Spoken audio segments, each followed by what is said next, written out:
The clock's hands moved slowly in the quiet kitchen, signaling midnight. John sat alone at the kitchen table, sipping a hot cup of tea, staring into the darkness through the window.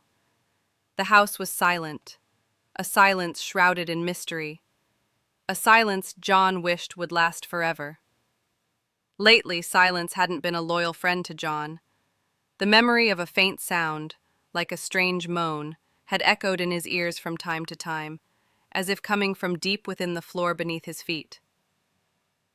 Suddenly, a faint sound pierced the quiet, a broken sound, like a soft moan or muffled crying. John's muscles tensed instantly, and his heart leaped into his throat as he whispered, barely audible, "What is that?" He listened with extreme care, trying to pinpoint the source of the sound. Again the crying returned, this time a little closer and clearer. The sound was coming from downstairs. Blood froze in John's veins from the shock. Downstairs? But his house didn't have a basement. This was a fact he knew well. He had bought the house years ago and personally carried out many renovations, confirming there was no basement. There was only solid ground beneath the kitchen, where the ground floor was located directly. John slowly rose from his chair, a strange chill creeping through his entire body, despite the warmth of the house. Every step he took was accompanied by the frantic pounding of his heart in his ears. He reached the kitchen door, then the entrance leading to the living room, and the closer he got to the center of the house, the clearer the sound of crying became remarkably. The sound was unmistakably coming from where the basement should have been. "Am I dreaming?" John whispered to himself, rubbing his eyes vigorously and trying to ward off any lingering sleep that might be causing an auditory hallucination. But the sound didn't disappear at all. Instead, it grew stronger and more distinct, becoming the sound of a small child crying hysterically, unmistakable to his ears. John headed towards the hallway that separated the living room from the bedrooms. There, a large wooden panel was set into the floor, covering what was initially believed to be an ordinary floor tile. There was nothing particularly special about the panel at first glance, except that it was older than the rest of the flooring, and John hadn't been able to remove it during his renovations. Now the crying was clearly coming from beneath it. Fear crept deep into John's bones. It wasn't ordinary fear, but a dread born of the unknown, of something that defied everything he knew about his house and about tangible reality. Could someone be trapped underground? But how did this happen? And for how long? With hesitant steps, John approached the wooden panel. He placed his hand on it, and it was unnaturally cold. He felt a faint pulse coming from below, a pulse that strangely synchronized with the crying. The air around the panel was thick and heavy, carrying a strange scent, a mix of dust, dampness, and something else that couldn't be precisely identified. "Who's there?" John said, his voice trembling and full of fear, but there was no answer, only the continuous, unbroken crying. His curiosity grew immensely, partially overcoming his fear. He began to push the panel with force and determination. It was surprisingly heavy, as if it were an integral part of the floor itself. After several strenuous attempts, he heard a distinct creak, and the panel slowly moved, revealing a dark opening beneath it. John peered intently into the opening. It was completely dark. He couldn't see its bottom at all. A much more intense smell emanated from it than before, an old earthy smell mixed with the scent of something rotting. John couldn't distinguish anything in the pitch blackness, but the crying was rising from the depths, growing stronger and more urgent, as if directly pleading for help. "Hello? Is anyone there?" John shouted into the opening, with a louder voice this time, filled with challenge and worry. But there was no answer, only the ceaseless crying. John decided to get a flashlight to see clearly. He rushed to the storage room, grabbed the flashlight quickly, and returned to the opening. He turned on the flashlight and directed its powerful beam downwards. What John saw shocked him to his core. He couldn't believe his eyes. It wasn't an ordinary basement as he had expected. It was a narrow tunnel, carefully carved into the earth, leading to what appeared to be a small underground room. The walls were earthy, covered in green moss, and the floor was disgustingly muddy. In the middle of this small room, he saw something he had never expected to see in his life. There was a small, rusty wooden cage, and inside it, there was a small child, who seemed no older than 3 years old. He was wearing old, torn, ragged clothes, and his large blue eyes were streaming with tears from intense crying. He was shaking the cage vigorously and screaming, as if trying to free himself from his dark imprisonment. "My God," John whispered in astonishment and bewilderment, taking a step back. "This is absolutely impossible. How could a child be here, and who put him in this cage in this strange place?" John remembered the old stories he had heard about haunted houses and secrets hidden underground, but he had never believed them. Now, he was seeing something that transcended everything he had ever imagined in his worst nightmares. A wave of profound pity washed over John. This poor child was trapped in the darkness, crying alone and abandoned. He had to do something to save him. John descended slowly and very carefully into the tunnel, clinging to the muddy earthen walls. The smell was much stronger now, and the stench of decay hit his nose unbearably. He reached the cage and bent over it gently. He looked at the child, who stopped crying for a brief moment, staring at John with wide, innocent eyes filled with both fear and anticipation.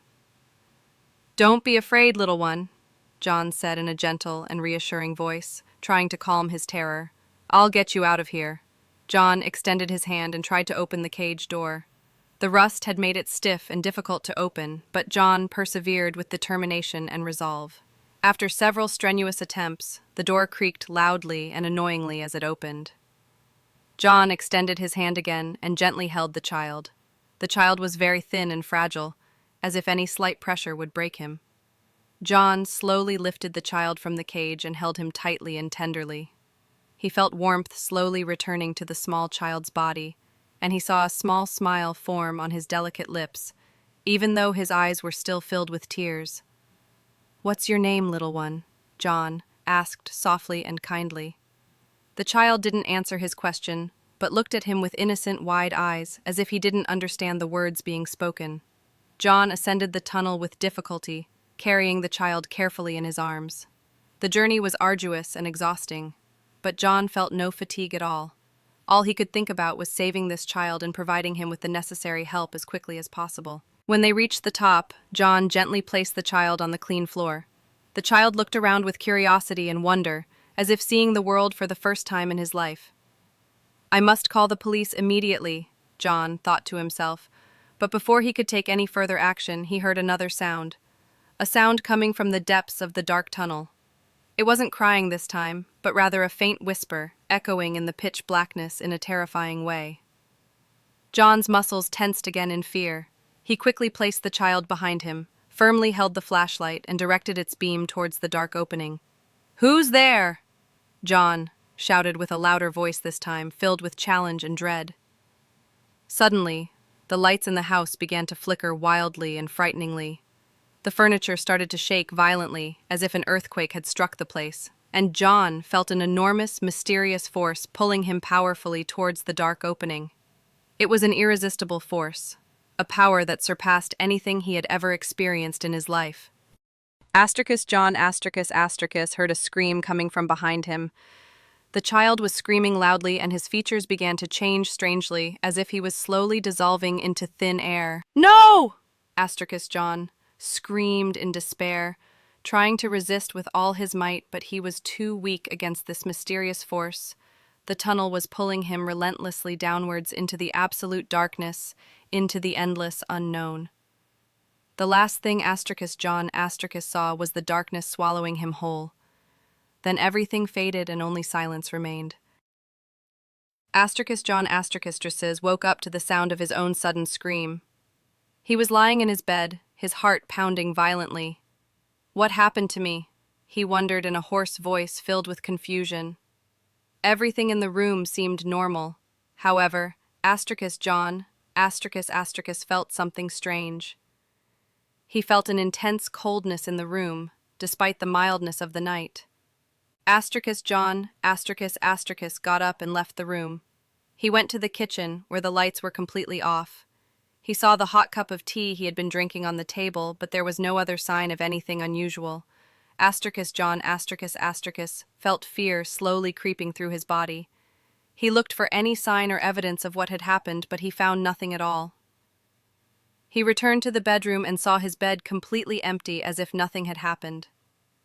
John looked at his face in the mirror.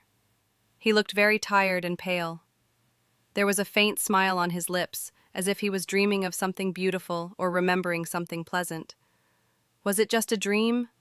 John whispered to himself, trying to convince himself. John left the room and went to the hallway. He looked at the old wooden panel in the floor.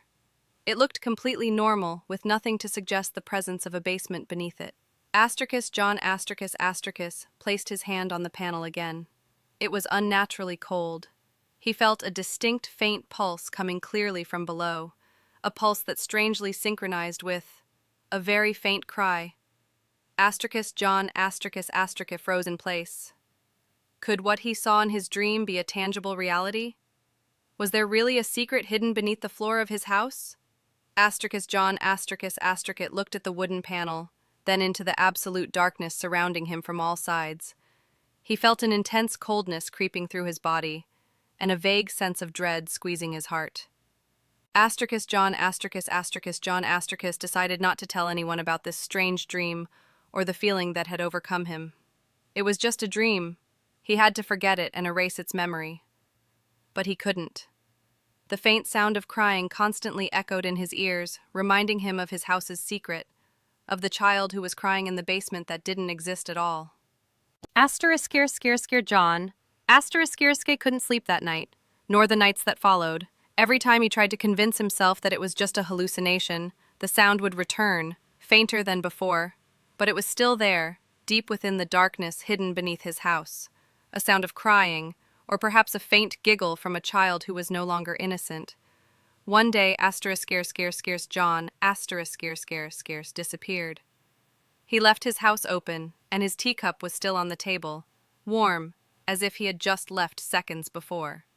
As for the wooden panel in the house's floor, it had completely vanished. Was the story a dream? Or is there something beneath that house, something still searching for a new victim? And what do you think? Was what happened to John just a dream? Or is there a secret that has been buried for years and is starting to surface again? Share your opinion in the comments, and don't forget, if you liked the story, hit the like button, subscribe to the channel to get all new mysterious and terrifying content, and if you dare, share the story with your friends. Let's find out who among you will dare to descend into the basement.